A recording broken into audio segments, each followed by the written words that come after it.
What Hi. Yes. Hello, good afternoon to all the gorgeous, beautiful mothers. Well, public. We're public. Good afternoon to all of you. Good afternoon from England, the UK.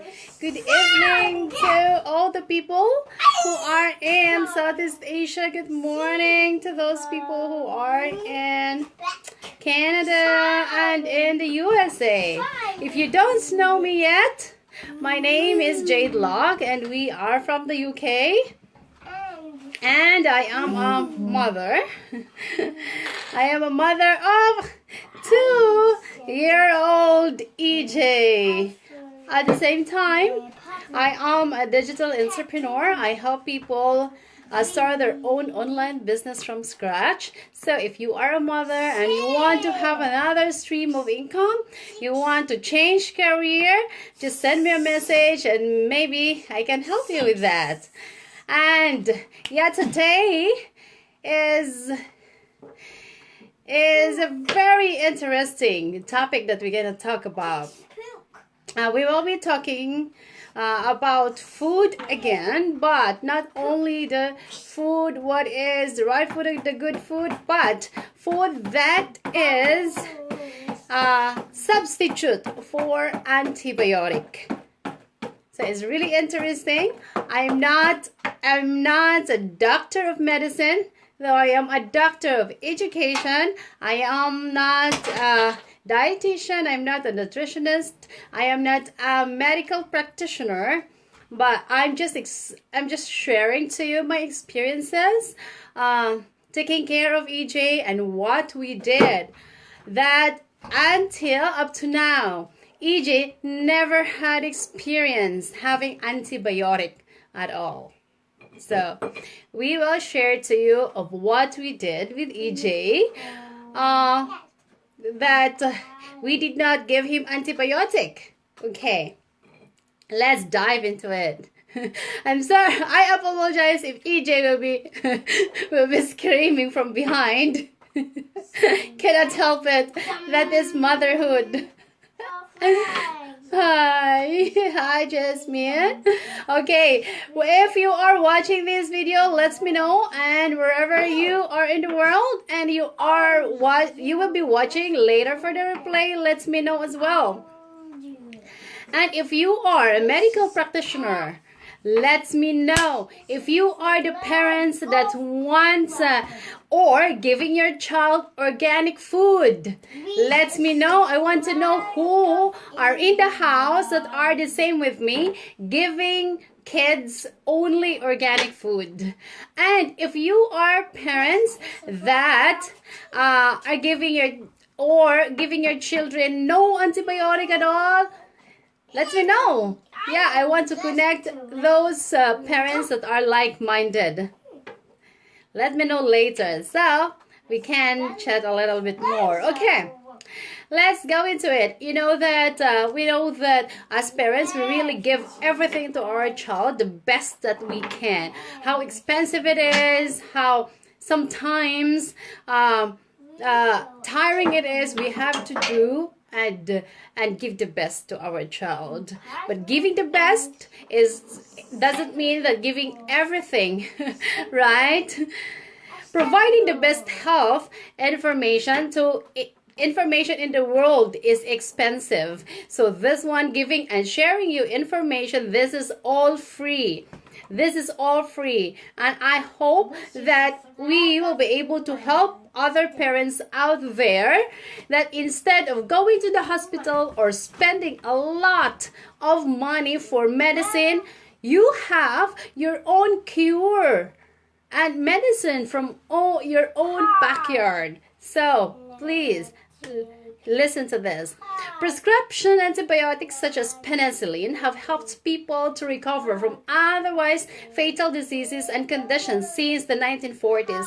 I am not against the medicines and I'm not against doctors, but I am just really concerned about the side effect of these medicines. So if I can just prevent that, then I will do it. So if I can do something not giving medicine to my child, then I will do it. So far, thank God that EJ never been hospitalized ever. So that's what I am so grateful for. So according to the NHS, 1 in 10 people experiences side effects that harm the digestive system after taking antibiotics. Around 1 in 15 people are allergic to this type of medication. So ever since EJ, the doctor has given us 2 antibiotics. We've been to doctors when a couple of times EJ was coughing. When we were in the Philippines and it was so hot, then I think that was February, March, and from very cold England to very humid Philippines, EJ caught a cold and was coughing. And of course, he was just 10 months old then. I was a little bit worried. It's just keep on singing from background. And so we went to the doctor, and the doctor gave him like 3 or 4 antibiotics, and he said that your child will not be well unless you will give this antibiotic. And I did not sleep well then, and I was just researching what are the components of this antibiotic and where can I get them. So what I did was I found other remedies. I did not buy those antibiotics. I saved money. I did not hospitalize EJ at all. And EJ got well. So that was the first time. The second time was when we went to Thailand. And I used to bring EJ to the nursery school because I was working. He was just 17 months then. And the doctor told us that EJ has a strep throat. You know, like infection in the throat, because when I gave birth to EJ, I was cesarean then. The doctor gave oxygen to him because he did not cry, and his lungs, they said that a bit weak, and the doctor said that every month EJ would really experience infection on his throat, and I have to wait until he will be 8 to 10 years old, and they will take out the tonsil. You know, here is that tonsil, and it scared me. And they gave antibiotic as well, and I did not give to EJ. I bought them, you know, just out of respect to them, but I did not give to EJ. I resort again to natural remedy, and he got well. So that's why the EJ really is a proof that it works. It really worked, and I will be sharing to you what I gave to EJ and how I did it. Okay, so we will be talking about 5 natural antibiotic and remedies for your baby that you don't need to give medicine at all.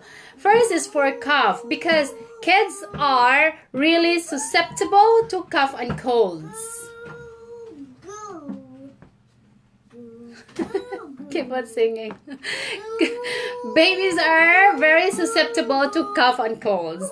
I don't give to EJ without researching myself. I have to research and dig deeper into it so that I know what are the components of such thing, plant or fruit or whatever is that. We have to research first before we put into his mouth. We are more concerned about him than even us. Okay, first is that what you do if your child have cough or colds. Right? So what you do is you have to have garlic and ginger, ginger, onions. So you have to cut all these stuff, and of course turmeric. I believe that everybody knows what turmeric is. Otherwise, you just research it. Turmeric and pepper. And then you have to boil this stuff. And if you have papaya seeds, put on papaya seeds into the boil. Bring them into the boil. No, EJ, please. And then let it cool. And then you can put in the fridge. And every now and then, give it to your baby. So what I used to do, thank you. He just cannot stop. He keeps on singing and singing from the time that he wakes up. Oh dear. So put in the fridge and let it cool, and put into his milk if he drinks bottled milk. And so that's what you do. And then if you can, put also drops of lemon into his milk or into his drink. So garlic, ginger, onions, turmeric, and pepper, papaya seeds, and lemon. And if the taste is really bitter somehow, you put honey into it. Small amount of honey. You can do that. But if you will really mix into the milk, then the taste would be really better, and it would be better, and it tastes just fine, and your child can take it. So you put every time, like spoonful every time he drinks his milk. So when I give that to EJ, just couple of days he got well. So he experienced colds and cough couple of times in the Philippines and in Thailand, but here in the UK, never had any colds and cough at all. Before lockdown, we go to the play place because I homeschool him, but he needs social life, he needs socialization, and he needs to learn also from other kids. So we go to the play center, and there all the kids had colds then. Only EJ did not have. So this is really good for your child. And EJ is really healthy. So why these spices and these vegetables? Garlic. Why garlic? Garlic is really known all over, right? Cultures across the world have long recognized garlic for its preventative and curative powers. Research has found that garlic can be an effective treatment against many forms of bacteria. That's why it is antibacterial, including Salmonella and E. coli. Garlic has been considered for use against multi-drug resistant tuberculosis. So what is in the garlic that is very good for health, that made it as antibacterial? It is called allicin. Allicin is one of the active principles of freshly crushed garlic. Homogenease has a variety of antimicrobial activities. Allicin in its pure form was found to exhibit antibacterial activity against a wide range of gram-negative and gram-positive bacteria. So just think about that. So it is also including multi-drug resistant enteroxycogenic strains of E. coli, antifungal activity, particularly against antiparasitic activity as well, including some major human intestinal protozoan parasites. And so when I gave this to EJ, when we were in Thailand, he kept on vomiting. Not necessarily that he had cough, but I always gave him this concoction into his milk, and he vomited, and what he vomited were phlegms, a lot of phlegm. So, or maybe because, I don't know, there are so many food in the streets in Thailand because Bangkok is a kitchen itself. So many food there. And I don't know if he got something from there, or bacteria, or parasites. But yeah, he kept on vomiting because this is very good anti-parasites. And EJ, Thomas the Tank. Come on. okay, punta ka doon ng, laro ka ng ano, ng train. Laro ka ng train with Daddy. See you later. Oops. Okay, it is also antibacterial. It has antibacterial activity. The main antimicrobial effect of allicin is due to its chemical reaction with thiol groups of various enzymes. So, antimicrobial, antiparasites, antiviral, antibacterial. Garlic is not only for our child but also for us. So if you can just take it, put a lot of garlic in your food, in your daily food. Next is ginger. It's ginger. The scientific community also recognizes ginger as a natural antibiotic. Several studies, including one published in 2017, have demonstrated ginger's ability to fight many strains of bacteria. So this is latest, 2017, 3 years ago. Ginger, the rhizome of the gingerbread officinale, has shown therapeutic role in the health management since ancient time and considered as potential chemopreventive agent. Imagine how powerful ginger is. Ginger is anti-tumor, antimicrobial, antioxidant, anti-inflammatory, antibacterial, and neuroprotector also. Wow, this is really powerful. Ginger is really, really powerful. So you put honey into the concoction to balance the taste, because ginger, if you will put a lot of ginger, will be a little bit spicy and hot for your baby, so not so much ginger. But yeah, ginger also acts as anti-cancer due to various constituents such as valenoids, gingerol, and paradol, sugars, gingerone, and gallonides A and B. So there are so much. Guys, if you will research, I really encourage you to do research by yourself. And when you do research, go to PubMed. So you will find all research from really medical practitioners and really scholars. So not only just blogs, but really research studies. Okay, next is onion. Onion, which is Allium cepa, scientific name, is among the oldest cultivated plants and is used for multiple purposes. In addition to its nutritional effects, the antioxidant and antimicrobial activities of onion has also been postulated and continue to be really investigated until now because of its effect, and is really widely used by so many people.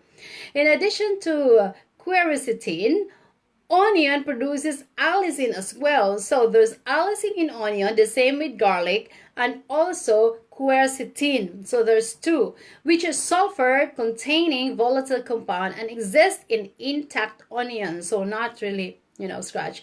And the antibacterial activity of most... Uh-oh. Are we still live? Okay. We are still live. Okay, so onion contains also total phenolics, total flavonoids. These are very important and effective antibacterial. The best results obtained from onions stored for 3 months. So I really wondered before why old people, or when you go to the mountains and they have this like net that full of onions, they hang they hang these onions. Now I understand. Now I know that why they stored onions, because the longer you store the onions, the stronger the effect.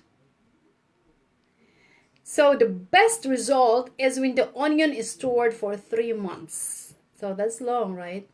The total phenolic acid and antioxidant content found to be increased upon aging onions. So I've researched this, and I've read different researches that about these onions and all these compounds and all these components and chemical compositions, and yeah, it's really effective.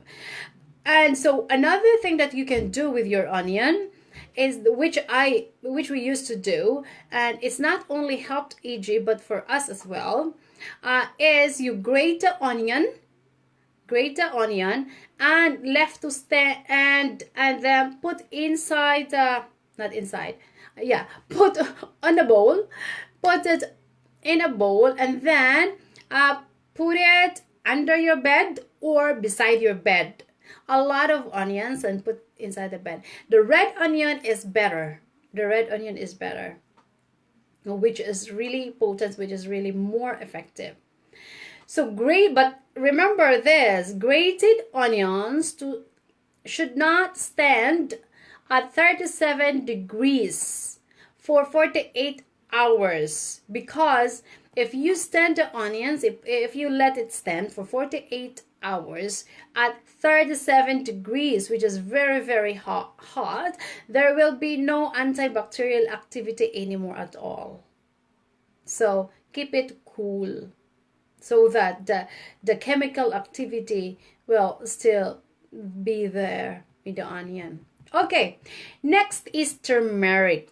Turmeric is, I believe that this is very popular, especially to our friends in India. If you are from India and you're watching this replay, let me know there.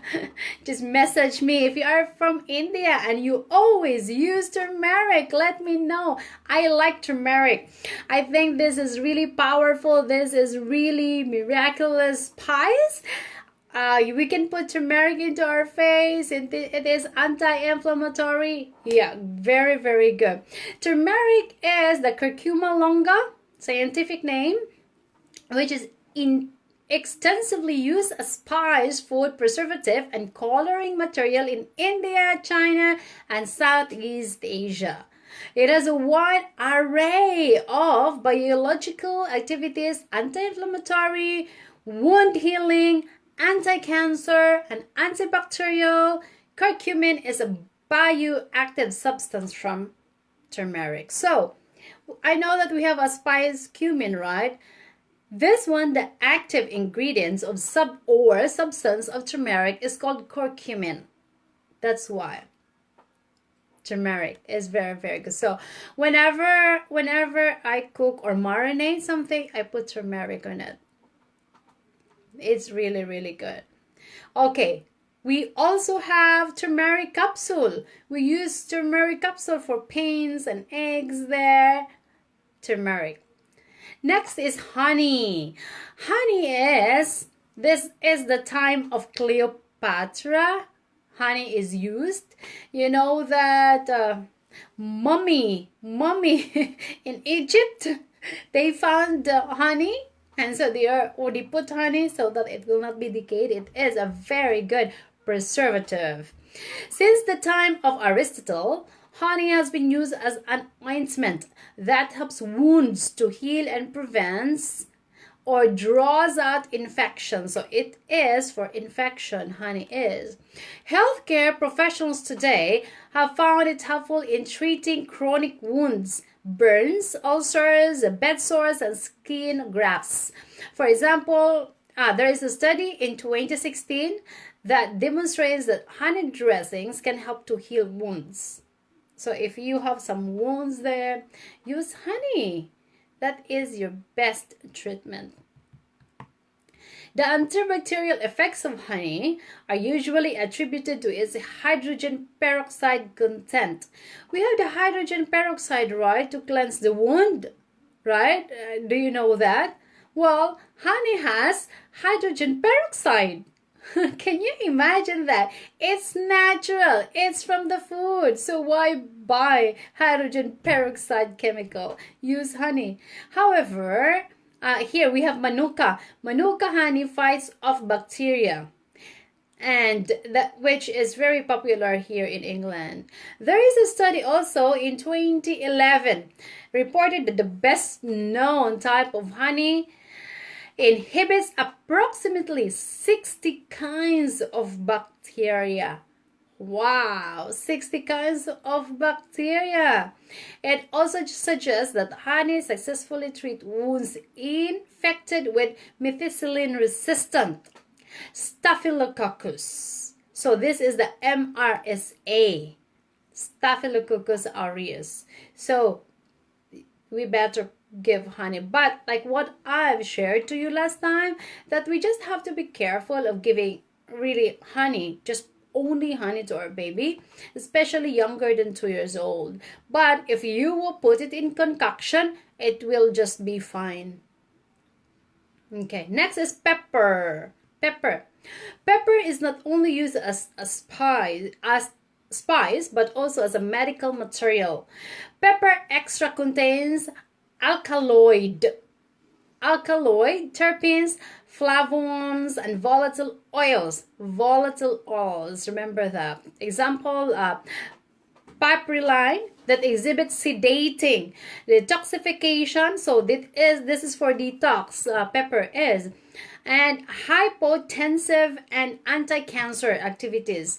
Volatile oil has been proven to have antimicrobial activity. So pepper is also used as preservative and flavor enhancer in meat and meat-based products, according to Thiel in his research in 2014. So this is why, another reason why EJ was vomiting then, because of this pepper, because it is detoxification, and it sedates also. It makes him relax. And so pepper, I put a lot of pepper in all the food that I cook, especially for EJ. Maybe sometime I will show you how I make EJ's omelette, which is his really favorite, and I put a lot of spices in it, and I will show you what kind of spices I put on EJ's omelette. Okay, next is papaya seeds. Papaya is a fruit in a tropical country, especially in Southeast Asia, and yeah, like Philippines, but we really don't eat the papaya seed because we didn't know, and I did not know this also before. I just found it when I did my research. Papaya seeds have antibacterial properties and are effective against E. coli, Salmonella, and Staphylococcus infections. So a very strong antibacterial. Papaya seeds may protect the kidneys from toxin-induced kidney failure. Papaya can eliminate intestinal parasites. So this is not only antibacterial, it is also a very good dewormer. So in the Philippines, we really don't eat this papaya seed. We just throw it away because we just eat the papaya meat, right? The papaya fruit. And also the taste is a little bit bitter. But it is very good. It is very good antioxidant as well. So what I'm so grateful, because we formed EJ's taste palette very well with introduced with fruits and vegetables, so EJ could eat the seeds. So he was just eating seeds, a lot of seeds.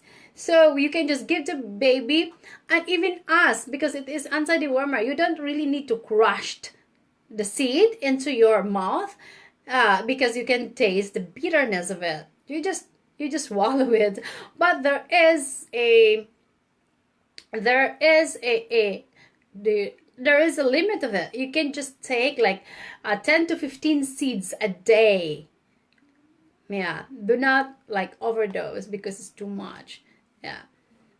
Antibacterial activity of seed and leaf extract of carica papaya, which is the, what do you call that? The scientific name. It is very good. And papaya seed and leaf extract. So this is the study actually of the study of Len Jotskana-Kinar in 2014, which has a significant effect, significant result of papaya seed and leaf extract as antibacterial.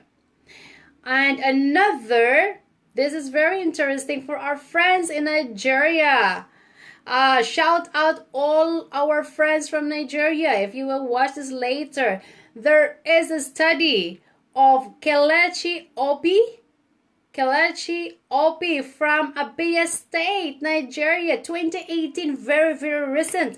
His study was about antibacterial activity of papaya seeds carica on human pathogens, which has a significant effect and significant result.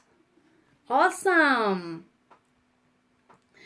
Dr. Obi, very, very good. So papaya seed, this is a not well-known antibiotic, but yeah, you got it. I've experienced it and I've researched it, and yeah, it is effective. Next is lemon or fruit juices that you can really give to your child as well. Fruit juices of citrus like tangerine, a grape, a lemon, and lime have antimicrobial activities against 5 bacterial and 3 fungal strains, which is the presence of alkaloids, flavonoids, steroids, terpenoids, saponins, and cardiac glycosides, and reducing sugars in all the juice concentrates. Lemon and lime juice concentrates had benefits such as anti-inflammatory and antimicrobial. And it is high alkaline as well. So if you want to be alkaline, then you have to take this juice. Okay, those are the first group of antibiotics. So what you do, you mix all of these and make a concoction, and then just strain it so that just pure water, and then when you put into the baby's bottle, that he can just drink it nicely. Okay, number 2 antibiotic I shared to you. I said earlier about the chopped onion that you have to place under or beside the bed. That is the second thing. The third is when your baby has cough or upset tummy, you can blend the fruit or just give the baby boiled or steam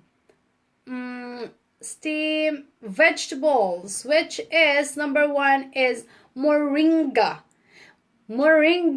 In Southeast Asia, in Philippines, and in Thailand, it's called malunggay.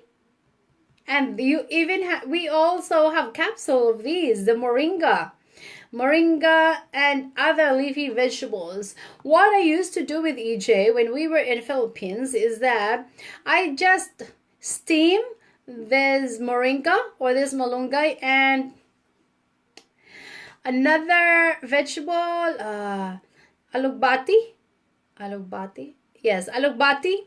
which is very, very slippery. I steam these and then I blend it and give to him. So whenever I do that, EJ just vomit also. So because it is antibacterial and it's very, very good. So he vomits and he vomits phlegms. You will know if it is phlegm or it is from the vegetables, which is very slippery. But this moringa is very known now worldwide. Okay, so moringa is a leaf extracts, which is oleifera, moringa oleifera, or malunggay, showed varying antibacterial activity on the tested bacteria. The extract was more effective than traditional antibiotic. So it is even more effective than the antibiotic to combat the human pathogenic bacteria studied responsible for severe illnesses. So so many antibiotics all around that maybe we just don't know. The plants could be a source of new antibiotic compounds. So there's so many research now that are doing about this moringa. Antimicrobial action of the leaf extract of moringa oleifera is the research of Sarot Pal in 1995, and I believe this is Sarot Pal is from India. He is Indian, so he had a research about this. I like to base my research from the researcher also, because I like to research, and yeah, it's just reliable, more reliable. I don't rely and depend and believe on those just blogs without references. Another study, which is only done 2019, is entitled Antibacterial Efficacy of Moringa oleifera Leaf Extract Against Pyogenic Bacteria Isolated, and which is done in Saudi Arabia, about abscess, skin abscess, which is done by Ahab Ali Fod in 2019, so it is just last year, which found that this moringa is very good for abscess, skin abscess, like wound or abscess in your skin. So moringa, you could do that.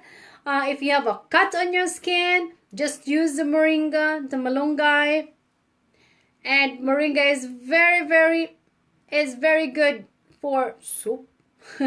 Yeah, with chicken soup. Yeah. So the study of these is according to Ahab, moringa oleifera or malunggay is considered as one of the new infection fighting strategies in controlling bacteria responsible for abscesses.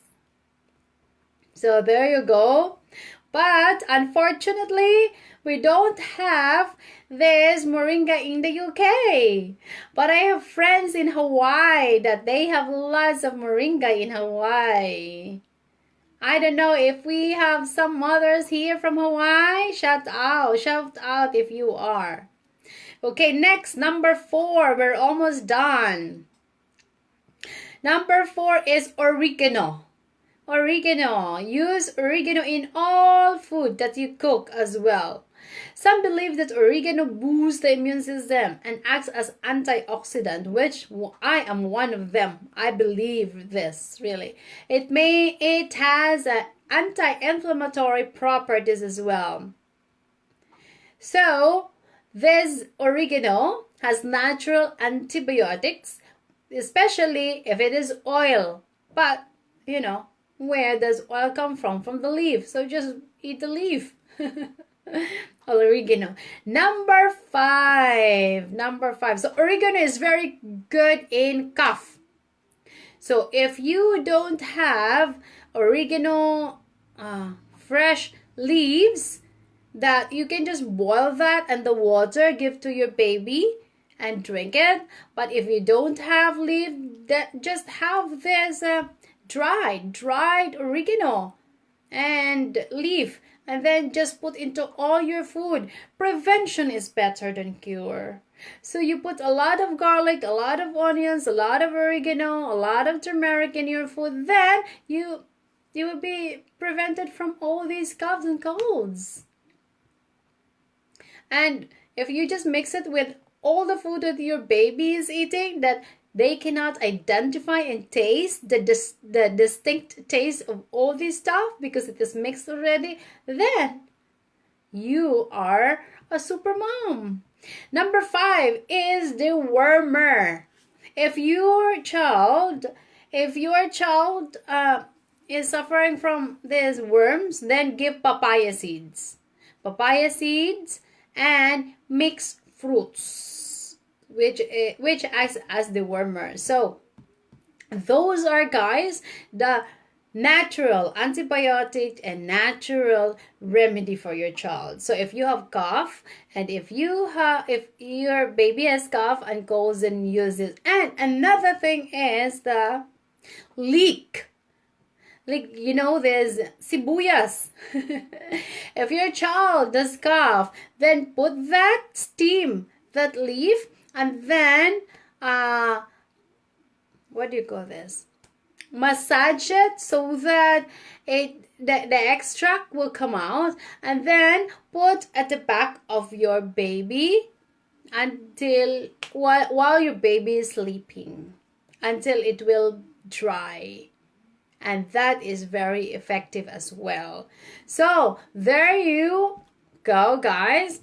As wrap up, what you need to do is to have all of these in your pantries for cough and colds, and for your baby: antibacterial, antifungal, antivirus, anti-inflammatory, and everything. Garlic, ginger, onions, turmeric, honey, pepper, papaya seeds, papaya, lemon, what else? And of course, fruits, and moringa, other leafy vegetables, and oregano. Those are the stuff which is accessible in the market today, which is very good. So I hope, guys, that you've learned something from this live video, and just let me know if you've used some of them. And next Friday would be very, very exciting, because our topic next Friday is about the kids that a kid that is, what you call this, that is naturally mentally challenged, autistic. There it is. Autistic that is recovered. So if you are curious, and if you know somebody, and if you have friends or family that has an autistic child, then tune in next Friday, because this autistic child has recovered, and we have to interview the mother of what the mother did for this child, that this child recovered from being autistic. And that would be on Wednesday for our live interview. I hope, guys, that you've learned today, and you will tune in again on Wednesday and on Friday. If you want to know more, and if you have more questions, just let me know. Ping me a message, and I will get back to either on reply or in any way. Bye, everybody, and have a blessed evening to all of you. Hi, Geraldine. Hi, baby in Philippines. God bless you. Hello, Australia people. Bye.